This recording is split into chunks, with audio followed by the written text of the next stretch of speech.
Welcome to Brown Bag History for January 31st, 2024. Today we're going to be talking about the collapse of the Surprise Creek Bridge. As we start, we acknowledge that the land around Revelstoke and on the Columbia River and its tributaries is the Sinixt homeland and traditional territory. We acknowledge the ties of the Secwepemc, the Okanagan Nation Alliance, and the Ktunaxa to this land. We acknowledge our use and inhabitation of this land sacred to these four nations. We respectfully honor their traditions and culture. So the incident we're talking about happened 95 years ago this week, and it was a railway fatality involving the collapse of a bridge near Cutbank, which is east of Rogers Pass, on January 28th, 1929.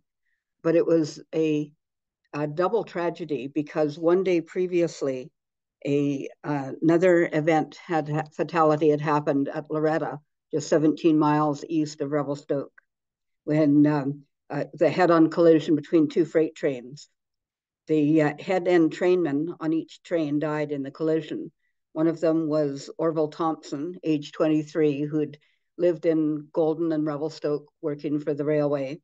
And the other was Alfred Abrahamson, age 24, who was born in Revelstoke and was the son of local building contractor O.W. Abrahamson, who was also at one time was the mayor of Revelstoke. So it was a real tragedy with that first event. The man named Peter Bruce McDougall was the engineer on the Extra West 5776, and they pulled up at the Loretta Switch intending to head in on the siding, but the train ran over the switch points, and due to the grade and the weight of the train, he wasn't able to back up. So he thought he was safe in the yard limit, so he pulled ahead on the main line, stopping 12 cars from the west switch. And then Thompson went up to line up the switch. He saw the other engine approaching around the second curve and thought it was coming fairly fast. The engineer shouted to Thompson to hurry up. And then when the impact became certain, he and Thompson jumped, but McDougall couldn't find Thompson right away, and he ended up dying. The other engineer on 5777, M. Stevens, said that he had a meet with the 5776 at Loretta, and he saw the train, but both he and his trainman and fireman thought that it was on the passing track and continued on, and the collision happened, and the two men died. The jury found that visibility at the west end of the Loretta Switch was poor and recommended that, if possible, steps be taken to remedy this matter by the reduction of the curve in the track. No blame was attached to either the company or any of the employees in that one. So then, as I said, the next day that the other accident happened. I'll just go back a bit and I'll show you these two headlines on the front page of the January 30th, 1929 issue of the Revelstoke Review. This article about the fatality at Loretta was on the left side of the paper, just under the masthead, and that was on the right side. So you had these two fatalities right on the front page of the newspaper. So it would have been pretty disastrous news to wake up to when you're reading your newspaper.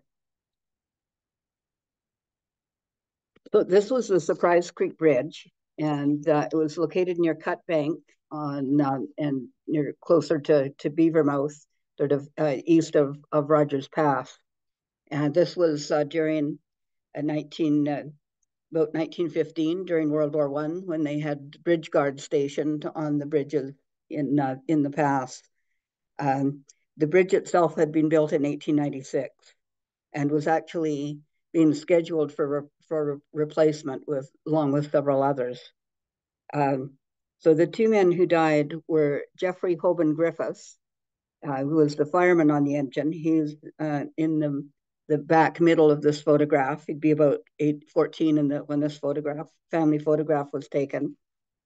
He was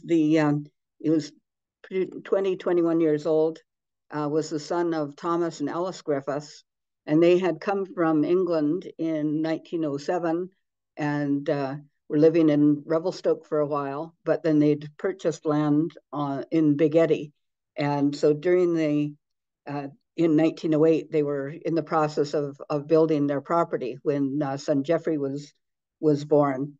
And then they ended up settling over there. During the winter, they actually lived in became known as the Kwong House on 3rd Street West.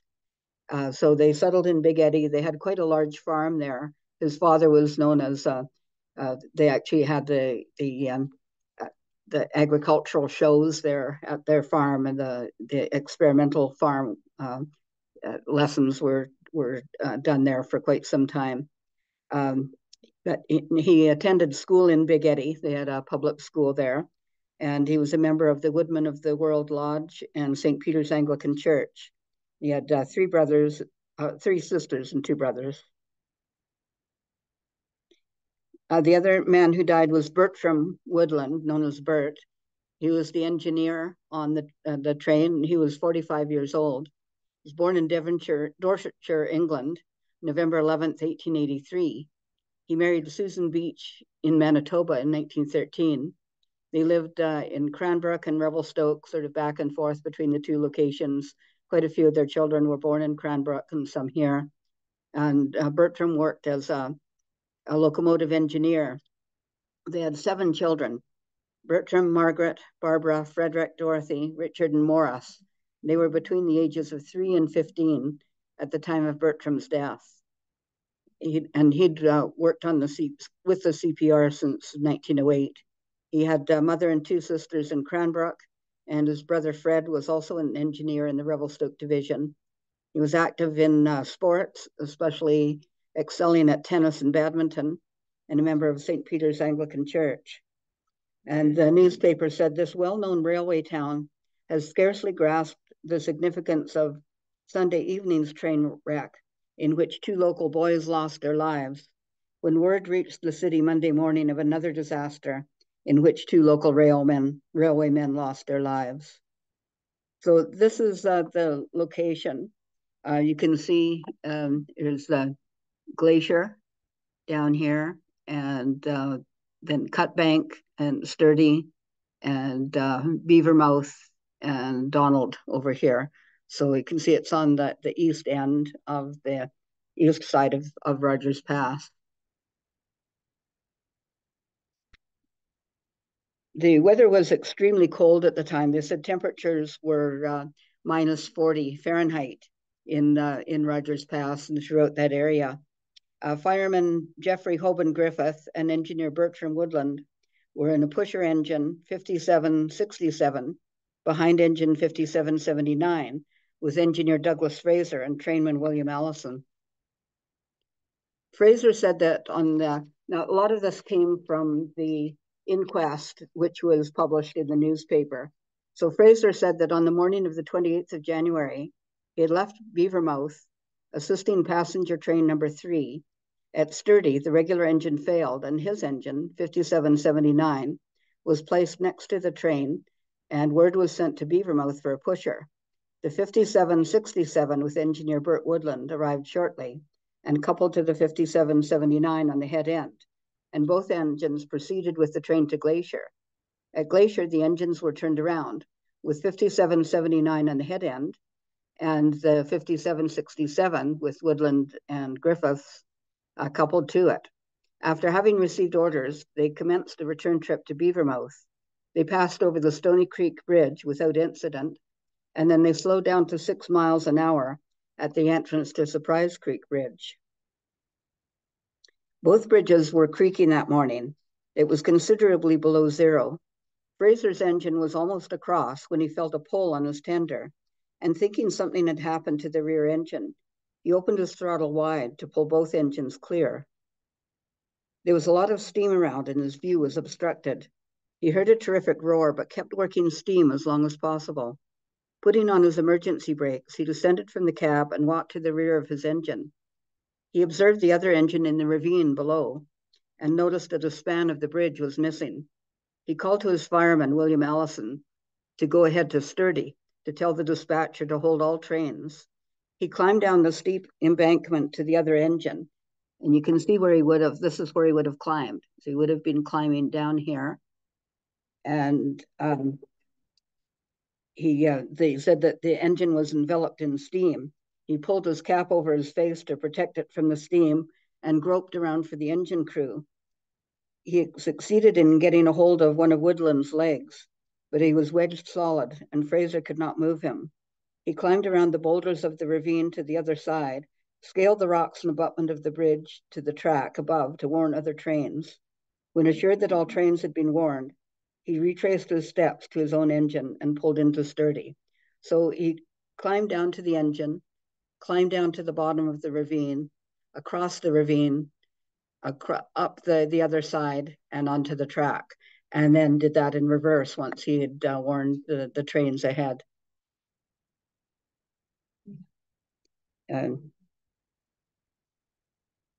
Yeah, so he said when he was assured that the trains had been warned, he retraced his steps to his own engine and pulled into Sturdy.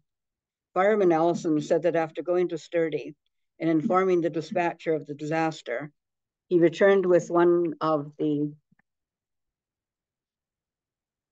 operators, and they both climbed down to the sides of the ravine to where the 5767 lay. The steam had cleared away, and they could see both of the dead men. They could not move them, but they were certain that they were both deceased at that time. So you can see there the wreck of the engine in the ravine. Dr. J.H. Hamilton examined the bodies, and he stated that Woodland was badly scalded over most of his body. And that was the cause of death. He also had a compound fracture of his left leg above the ankle. Griffiths was also almost completely scalded and also had a bad head injury on the left side of his face and jaw. Dr. Hamilton said that death could have been caused by either one of them, either the scalding or the head injury, depending on which occurred first. The coroner's jury was held between January 30th and Saturday, February 2nd, when they returned their verdict. The jury consisted of local people: W.A. Sturdy was the foreman, V.H. Loden, R.C. Attenborough, Bernard Nelson, H.N. Corsier, and Harold Burridge. Most of them were local businessmen. The coroner was A.M. Grimmett, who was presiding over it. And as I said, the evidence was presented to the jury by the witnesses, and it was printed in, most of it was printed directly into the newspapers in great detail. There were a lot of questions asked about the condition of the bridge. Engineer Doug Fraser was asked if he knew why there was a slow order on the bridge, and he replied that it had been on since he had started to work in the division in 1923. He had no knowledge that the bridge may have been unsafe. There was an interview with a man named Mr. Silverthorne, who was the steel erector for the Hamilton Bridge Company, which had built the bridge. And he stated that he had 28 years of experience in bridge building. He had never personally examined the Surprise Creek Bridge, and at the time of the jury, hadn't examined the break. He was asked if the extreme cold could have caused the collapse, but he stated that he had never heard of a collapse happening due to cold temperatures. His company had removed some old bridges in that vicinity, which were to be replaced to accommodate heavier engines, but he hadn't seen any substantial problems with any of the bridges which were to be removed. There was a note that that said that there were some engines that in combination were not allowed to go over that bridge, but the two that went over were not on the restricted list. So they weren't considered to be too heavy for that particular bridge, but some of them were if there were two engines together. Silverthorne was also asked about the possible condition of bridges crystallizing, but he didn't think the Surprise Creek Bridge had been in place long enough for that to have occurred. They also interviewed J.H. Stones, who was the divisional engineer of the Revelstoke Division, and said that the bridge had been built in 1896, and talked about the fact that there were some weight restrictions, but that the two engines weren't included in that. So he didn't see that was an issue. There was also an interview with a man named W. Hutchison, who was the CPR bridge inspector. And he stated that he had examined the bridge in November 1927 and had seen no deterioration since the previous examination and no visible defects on the span that collapsed. He could not account for the collapse, although in this memo to the CPR on January 29th, he said, all breaks in chord sections of east span show clean, bright metal, and even where breaks occur at rivet holes, the rivets are still intact. Apparently, first break occurred in bottom chord of south girder. This assumed from present position of engine. Span snapped under load of engines and extreme low temperatures. So he was thinking that the temperature was a factor in that. But after their deliberations, the jury returned their verdict. Said, we, the jury, find that no blame for the accident can be attached to the deceased or those with them at the time, and we particularly wish to commend Engineer Fraser for the presence of mind displayed and the efforts he made to render assistance to the deceased. And we further find that the collapse of the bridge resulted from some unknown cause at the time of the accident when the two engines involved in the calamity were passing over same at the moderate speed of 6 miles per hour, and it would appear to the jury that the time lapsed after the previous minute inspection made in November 1927 was insufficient to ensure the safety of employees and the traveling public. Further, the jury recommends that all railway bridges have a thorough inspection at closer intervals. So quite often when I read these inquests and the jury decisions, they often seem a little weak. You know, there was absolutely no mention made of the bridge company or of the CPR, and rather kind of a toothless recommendation, just that they have more frequent inspections. So I've seen that in other cases where they're really reluctant to lay any blame. Even in the one of the collision at Loretta, they didn't lay any blame to anybody. Just said, "Oh, let's maybe reduce the curve." So it seemed to be quite common in the jury panels that there was real reluctance to specifically lay any blame to the company. So, of course, there were 4 funerals held in town after those 2 incidents. The funeral of Jeffrey Griffiths was held on Saturday, February 2nd, and under the auspices of the Woodman of the World Lodge. And service was held at the Undertaking Parlors, which is where it is now, Brandon's. And it was followed by a service in St. Peter's Anglican Church with Reverend Beams officiating. And at that time, when there was an obituary in the paper, they'd have a list of all of the people who gave flowers. And so there was this huge long list of everybody who gave flowers for the funeral. This is his marker in the Revelstoke Cemetery, and it has his father is buried in the plot as well. His father died in 1964 and was buried there as well.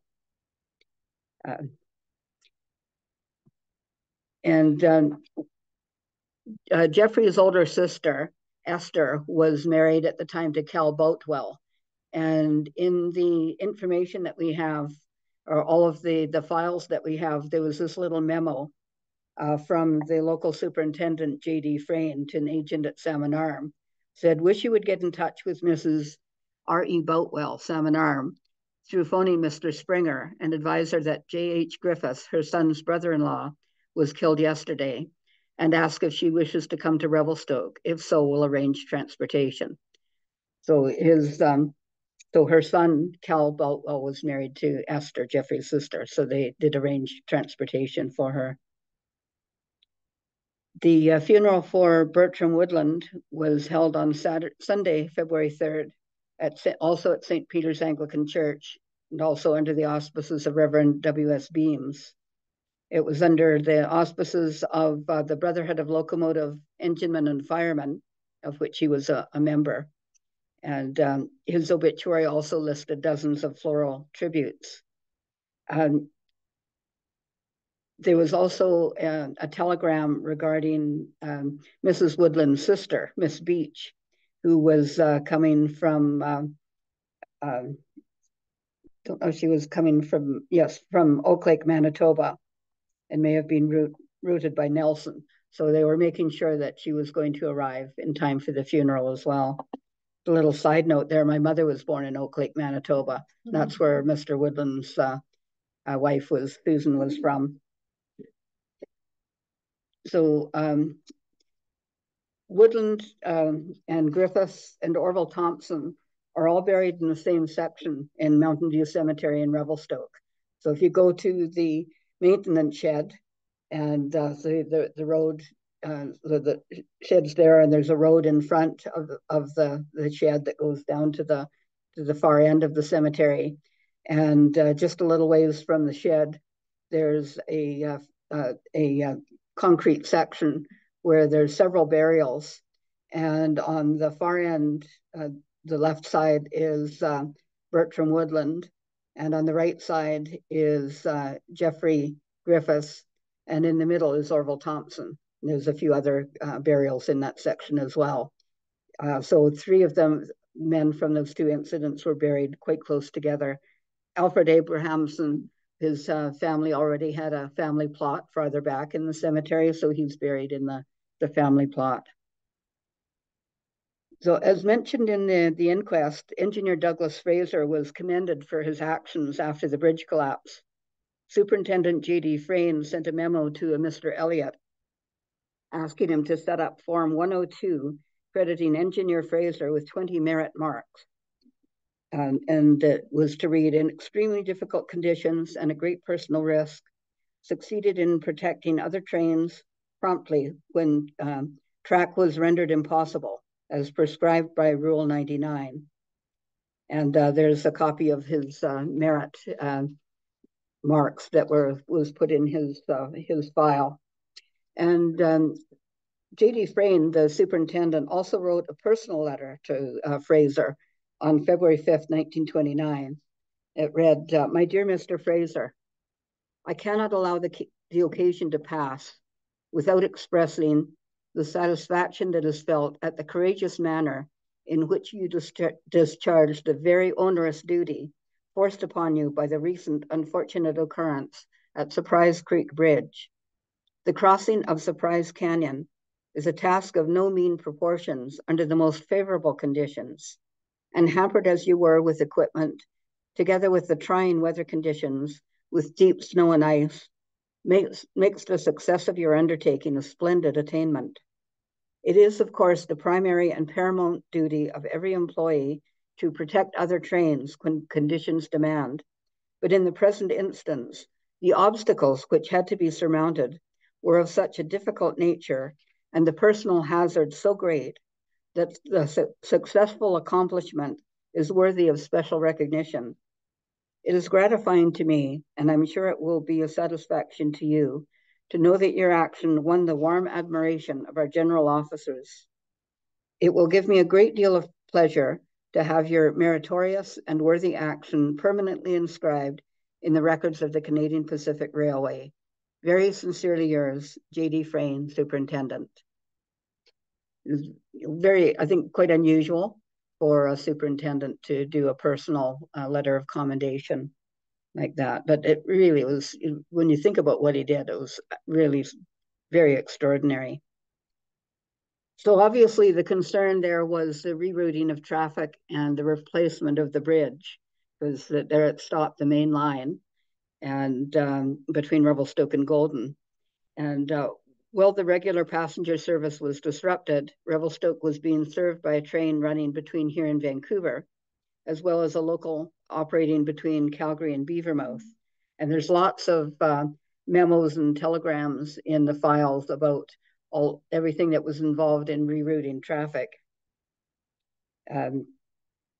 The break in traffic also resulted in reductions in local train and engine crews, and many men left for Cranbrook, Nelson, and other sections, and others were working between Kamloops and Jasper, hauling CPR trains over the CNR between those 2 points. As the service on the Okanagan remained the same, although the cold snap had also hit that area, and there was very thick ice on the Lake Okanagan, which was causing delays to trains in that area as well. So there was problems throughout the line. A man named D.C. Coleman, who is the vice president of Western Lines for CPR, made this statement, said, instead of reconstructing the bridge, the Canadian Pacific Railway will build an entirely new bridge in a different location on foundations already prepared. So that tells you that they already actually had started planning on the replacement of that bridge. The work was expected to take several weeks. The vice president outlined how traffic for both freight and passengers were to be handled during the bridge building. So there was lines going through, there was some traffic being rerouted down south of Golden, down to Cranbrook, and through the Crow's Nest Pass, and down into the Kootenays. There was other traffic being redirected through Kamloops and other traffic on the CNR line. So it was quite a lot of work trying to coordinate how things were going to be moved during the shutdown for waiting for the bridge to be rebuilt. And there's lots of files and memos regarding the bridge building, which was done by Hamilton Bridge Company. The line actually reopened on February 18th, just 22 days after the bridge collapse. The first passenger train over was number 3, the Toronto-Vancouver Express, which passed over shortly after midnight that day. And by then, a considerable amount of eastbound traffic had accumulated in the local yards. And then another issue for the CPR was getting back the crews who'd gone down to Nelson and Cranbrook and other points. So they were finally ready to move the trains, and they didn't have the crews. So they were scrambling to get the crews back in place.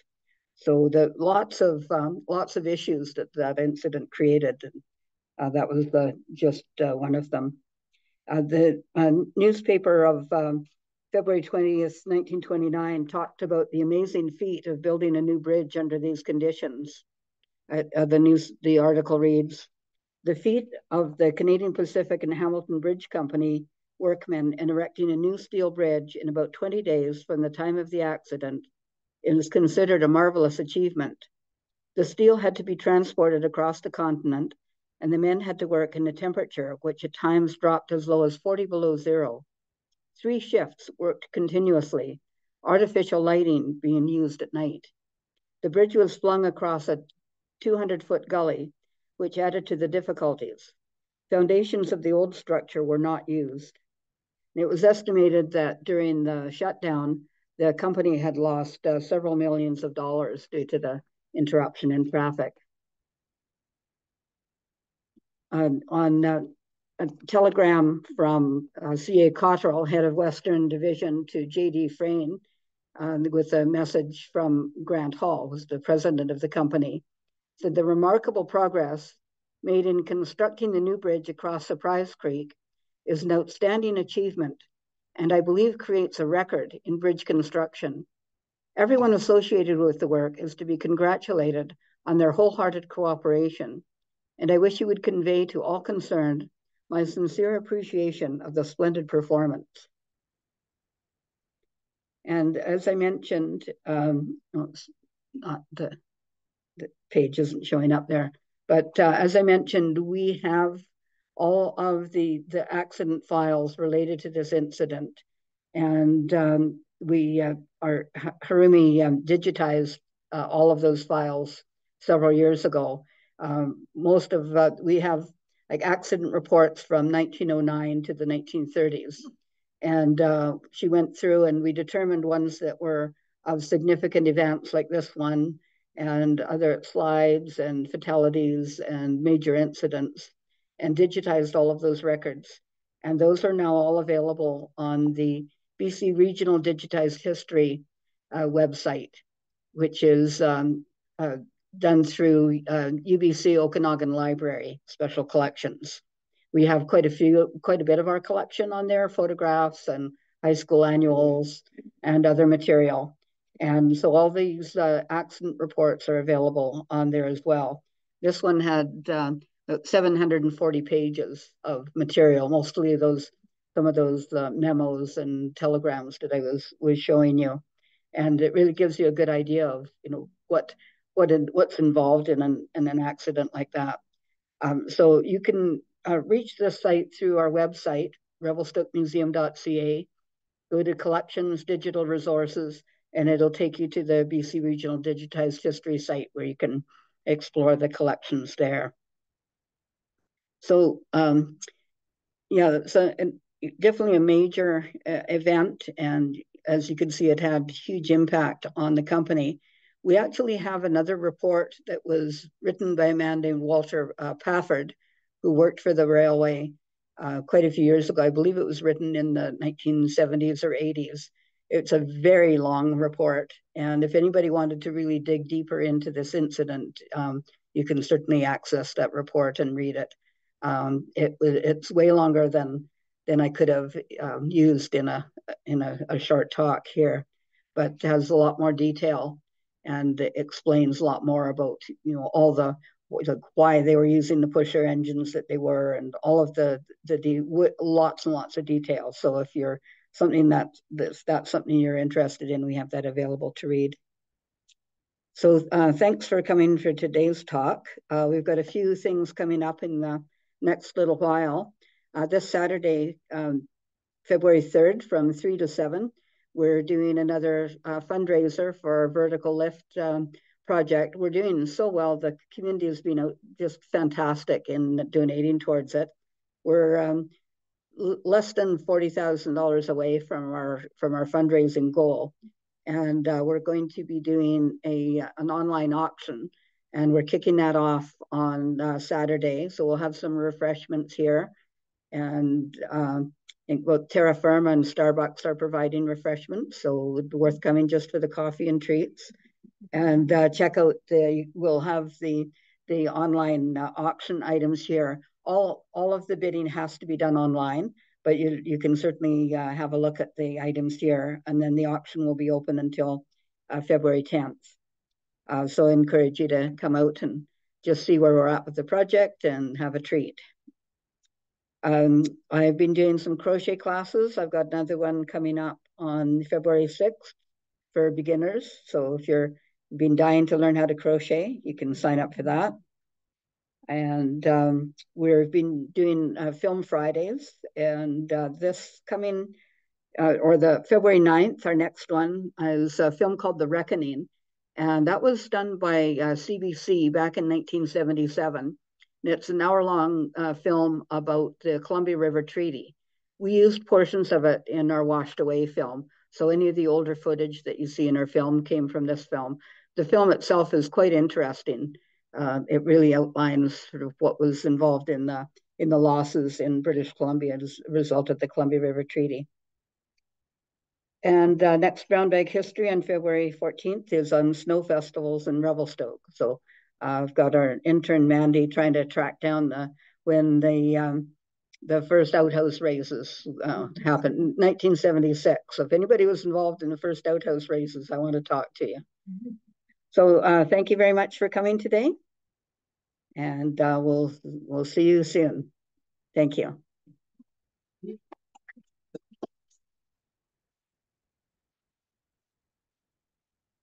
Kathy, the new bridge, was it named Surprise as well?